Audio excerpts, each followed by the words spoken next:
ಈ BBMP ಅವ್ರಿಗೆ ಜನ ಸಾಯೋದಷ್ಟೇ ಮುಖ್ಯ ಅನಿಸುತ್ತೆ. ಈ ಒಂದು ನೋಡಿದ್ರಲ್ಲ ಈ ಜಾಗ, ಈ ರೂಮ್ಸ್ ಅನ್ನೋದು ಮೈಸೂರು ರೋಡ್ ಕಡೆಯಿಂದ ಈ ಕಡೆ ಹೋದರೆ ನೀವು ಬೆಂಗಳೂರಿಗೆ ಹೋಗ್ತೀರಾ. ಈ ಸೈಡ್ಗೆ ಮೈಸೂರಿಂದ ಬರುವಾಗ ಕಾಣುವಂಥ ಜಾಗ ಇದು. ಅದು ಸರ್ವಿಸ್ ರೋಡಲ್ಲಿ ಬರುವಾಗ ಕಣ್ಮಿಣಿಕೆ ಅಂತ ಹೇಳಿ ಕುಂಬ್ಳಗೋಡು ಹತ್ರ ಇರೋಂಥ ಇದು. ಇಲ್ಲಿ ಪಕ್ಕದಲ್ಲೇ ಒಂದು ಎಳ್ನೀರು ಅಂಗಡಿನೋ ಟೀ ಅಂಗಡಿನೋ ಏನೋ ಇದೆ ನೋಡಿ.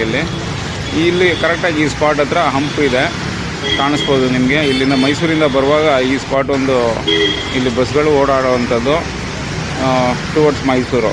ಇದು ನೋಡಿದ್ರೆ ನೀವು ಇಲ್ಲಿ ನೋಡಿ, ಒಂದು ಆಟೋ ಬರ್ತಾ ಇದೆ ಅಲ್ಲಿ. ಹಂಪ್ ಇರೋದ್ರಿಂದ ಅದು ಒಂದು ಬಚಾವಾಯಿತು ಇದು ಆ್ಯಕ್ಚುಲಿ. ನೋಡಿ, ಇಲ್ಲ ಅಂದಿದ್ರೆ ಗೆಸ್ ಮಾಡಿ ಯಾವ ರೀತಿ ಒಂದು ಆಕ್ಸಿಡೆಂಟ್ಗಳಾಗ್ಬೋದಿತ್ತು ಇಲ್ಲಿ ಅಂತ ಹೇಳಿ. ಪಾಪ ಅವನೇನು ಪುಣ್ಯ ಮಾಡಿದ್ನೋ ಬಚಾವಾದರು ಇವತ್ತು. ಇವಾಗ ನೋಡಿ ಇನ್ನೊಂದಷ್ಟು ಕಾರ್ಗಳು ಬರುತ್ತೆ, ಕಾರ್ಗಳು ಕೂಡ ಅದೇ ರೀತಿಯ ಇದಾಗುತ್ತೆ. ಇದು ಯಾವ ಅಧಿಕಾರಿಗಳಿದಾರೋ ದಯವಿಟ್ಟು ಇದನ್ನ ನಾಳೆ ನಿಮ್ಮ ಮನೆಯವರು ಓಡಾಡೋರು ಕೂಡ ಇಲ್ಲಿ ಬಂದು ಯಾರಾದರೂ ಅನಾಹುತ ಆಯಿತು ಅಂದರೆ ಯಾರು ಜವಾಬ್ದಾರರು? ದಯವಿಟ್ಟು ಒಂದು ಒಳ್ಳೆ ಈ ಒಂದು ಹಳ್ಳನ ಮುಚ್ಚಿ, ದಯವಿಟ್ಟು ಸಂಬಂಧಪಟ್ಟ ಒಂದು ಅಧಿಕಾರಿಗಳು ಮುಚ್ಚಿ ಮಾನವೀಯತೆ ಮರಿಬೇಕಂತ ಕೇಳ್ಕೊತೀನಿ. ಥ್ಯಾಂಕ್ ಯು ಸ್ನೇಹಿತರೆ. ಆದಷ್ಟು ಶೇರ್ ಮಾಡಿ, ಇವರಿಗೆ ಕೆಲಸ ಆಗೋದು ನೋಡೋಣ.